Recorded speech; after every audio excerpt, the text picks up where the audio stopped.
भरतपुर नाम के गांव में मनीष अपनी पत्नी रेखा और 2 बच्चों बंटू और चिंकी के साथ रहता था। मनीष अपना एक छोटा सा ढाबा चलाता था। मनीष बड़ा ही लजीज खाना बनाकर बेचता था, जिससे उसका ढाबा ठीक ठाक चलता था। वाह यार मनीष, क्या लाजवाब खाना है। तुझे पता है, इतना स्वादिष्ट पालक पनीर मेरी माँ भी बनाया करती थी यार। सच में मनीष भाई, मजा आ रहा है। उसके ढाबे पर उसके गांव के और आसपास के गांव के लोग खाना खाने आते रहते थे। लेकिन अब जुलाई का महीना शुरू हो चुका था। उसका ढाबा कच्चा बना हुआ था, जिस कारण बरसात के समय में वहां पानी टपकना शुरू हो जाता था और इसलिए बरसात में उसका धंधा मंदा पड़ जाता था। उसके ढाबे पर कम ग्राहक आने लगते हैं। बाहर बारिश जोरों पर थी। हे भगवान, पिछले 2 हफ्ते से बहुत ही कम ग्राहक आए हैं ढाबे पर। अगर ऐसे ही चलता रहा तो कैसे काम चलेगा। कहीं ऐसा ना हो कि फिर मुझे अपना ढाबा बंद करना पड़े। आप चिंता मत कीजिए जी, ऊपर वाला सब ठीक कर देगा।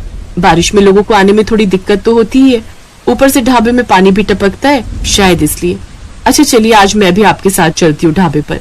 वो दोनों ढाबे पर चले जाते हैं। उस रोज भी खाना बनाते हैं, लेकिन उस रोज भी बारिश के चलते कोई नहीं आता। लगता है आज भी ये सारा गरीबों में बांटना पड़ेगा। कोई ग्राहक नहीं आया। उस रोज भी वो सारा खाना गरीबों में बांट आते हैं। ऐसे ही दिन बीतते हैं। एक रोज आधी रात के समय गांव में तेज तूफान आता है और जोरों से बिजली कड़कती है और वो बिजली उसके ढाबे पर आकर गिरती है, जिससे उसका ढाबा जल जाता है। ये क्या हो गया रेखा? अब मैं क्या करूंगा?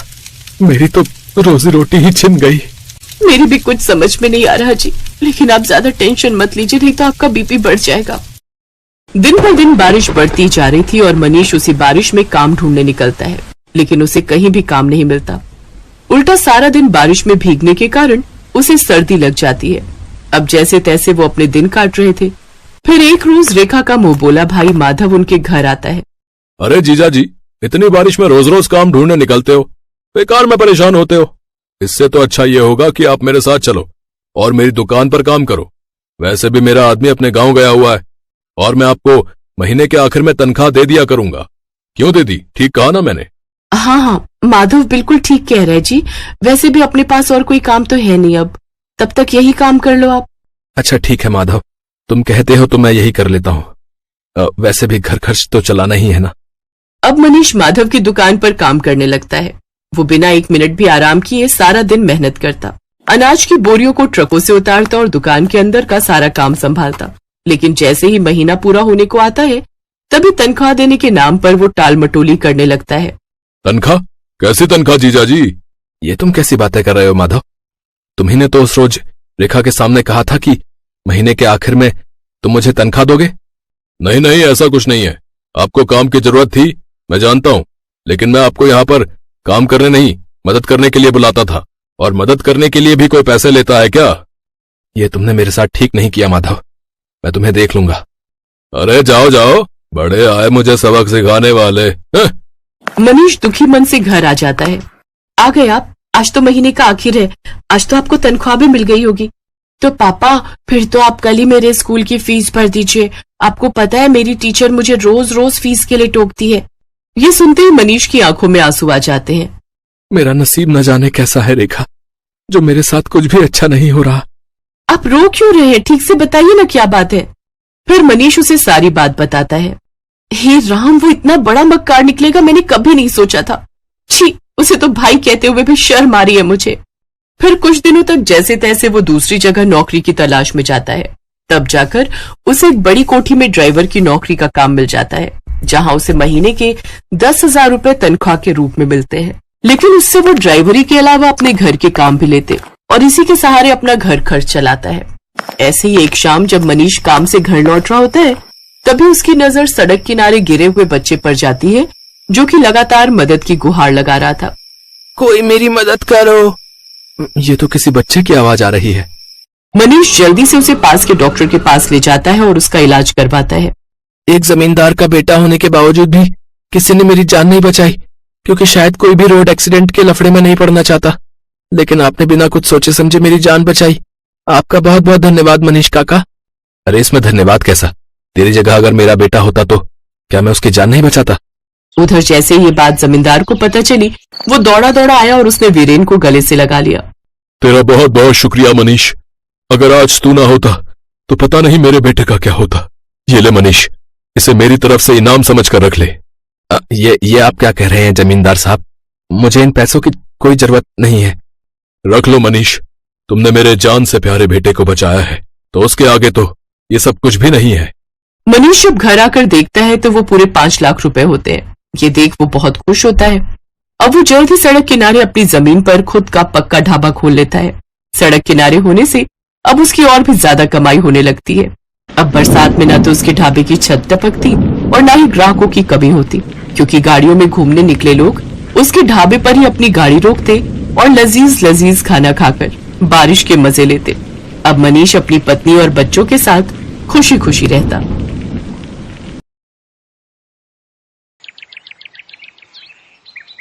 बेलापुर गांव में आत्माराम और उसकी पत्नी गायत्री रहते थे। गायत्री चाय की बड़ी ही शौकीन थी। जैसे ही बारिश का मौसम आता तब तो वो बस हर वक्त चाय की रट लगाती रहती। उसका पति आत्माराम मेहनत मजदूरी करके कुछ पैसे कमाता था। गायत्री घर संभालती थी, लेकिन वो चाय की इतनी शौकीन थी कि घर में राशन हो ना हो, लेकिन चाय बनाने का हर सामान हर पल उसके घर में रहता था। उसके पति को जब भी मजदूरी मिलती तो वो उसमें से राशन के साथ साथ अपनी चाय पत्ती और चीनी एडवांस में हिलाकर रख लेती। इतना सारा चाय बनाने का सामान फिर ले आई? अरे चाय की दुकान खोलने का इरादा है क्या? वाह मेरे पति देव, क्या आइडिया दिया है। ऐसा क्या कह दिया मैंने? वो तो तुम्हें सुबह ही पता चलेगा। गायत्री के पास एक पुराना टेबल था। अगले दिन सुबह उसने उस टेबल पर चाय की दुकान लगाने का फैसला किया। वो अपने उस टेबल को घर के बाहर ले आई और उस पर चाय बनाने का सामान रख दिया। मॉनसून का समय था, जिससे मौसम काफी सुहाना हो रखा था। चाय ले लो, सिर्फ 5 रुपए में चाय। आओ आओ, इस सुहाने मौसम में चाय का मजा लो। कुछ ही देर में उसके पास चाय पीने के लिए लोग आने लगे। ठंडी ठंडी हवा, मॉनसून का महीना, सुहाना मौसम और ऊपर से अदरक इलायची मसालों वाली चाय। बहन जी, एक कप मुझे भी देना। ऐसे ही देखते सुबह से दोपहर हो गई। आत्माराम गुस्से में बड़बड़ाता हुआ बाहर आया। सारा दिन बस लोगों को चाय ही पिलाती रहोगी या घर में खाना भी बनाओगी? हाँ तो कौन सी आफत आ रही है?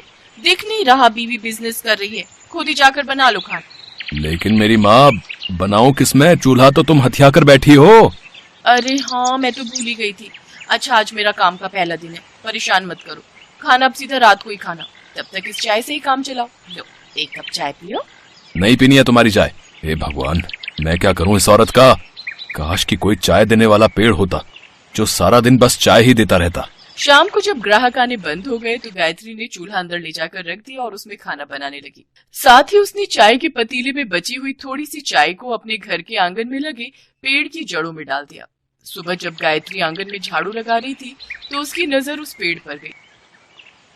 अरे, एक रात में इस पेड़ पर इतने फल कैसे लग गए? कल रात तक तो इसमें कुछ भी नहीं था। तभी वहाँ आत्माराम भी आ गया। हाँ, इसमें तो बहुत सारे फल लगे हैं, चलो एक तोड़कर देखते हैं। आत्माराम ने फल तोड़ा तो उस फल में से चाय निकली। इस फल में चाय? भला ये कैसे हो सकता है? हाँ, चाय, क्योंकि मैं एक जादुई पेड़ हूँ। कल तुमने मेरी जड़ में चाय डाली थी, इसलिए अब तुम्हें हर रोज चाय मिलेगी। तुम जितनी चाहो उतनी चाय के फल मुझसे तोड़ सकते हो। वाह, ये तो बहुत ही अच्छा हुआ। अब हम बिना लागत लगाए ही लोगों को मुफ्त की चाय बेचेंगे और खूब मुनाफा कमाएंगे। अच्छा सुनिए जी, ग्राहक आते ही होंगे, तुम जल्दी से इन फलों से चाय निकाल कर केटल में डालो ताकि मैं उन्हें बेच सकूं। उन्होंने जल्दी से केटल में चाय भरी और फिर गायत्री उसे अपने टेबल लगाकर बेचने लगी। गायत्री बहन, आज तुम चाय चूल्हे पे नहीं बना रही? इस केटल में तो ठंडी होगी ना? नहीं भाई साहब, चाय एकदम गर्म है, बस अभी चूल्हे से उतार कर लाई हूँ। इस चाय में बड़ा ही स्वादिष्ट स्वाद है भाई। अब गायत्री के ग्राहक और भी बढ़ गए, क्योंकि जो स्वाद उस पेड़ की चाय का था वैसा स्वाद उन्हें और कहीं नहीं मिला। गायत्री अब खूब मुनाफा कमाने लगी। वो हर रोज सुबह फल तोड़ती और उसमें से चाय निकाल कर लोगों को बेचती। एक रोज ऐसे ही रात को बहुत तेज आंधी तूफान चलने लगे और जोरों की बारिश हुई, जिसमें कि उस पेड़ पर लगे सभी फल टूट कर नीचे गिर गए। ये देख गायत्री बहुत परेशान हो गई और रोते हुए भगवान से प्रार्थना करने लगी। हे भगवान, ये क्या, सारे फल तो नीचे गिर गए। अब मैं अपने ग्राहकों को मुफ्त की चाय कैसे बेचूंगी? सोचा था अब हमारे अच्छे दिन आएंगे, अब हम कुछ बचत कर पाएंगे, लेकिन लगता है हमें फिर से दिहाड़ी मजदूरी करके जीवन काटना होगा। इसके बाद गायत्री उदास होकर दरवाजे पर ही बैठ गई और उसकी वहीं आंख लग गई। लेकिन अगली सुबह जब उसकी आंख खुली तो उसने देखा कि वो पेड़ फिर से पूरी तरह चाय के फलों से भरा पड़ा है। ये चमत्कार देख गायत्री और आत्माराम बहुत खुश हुए।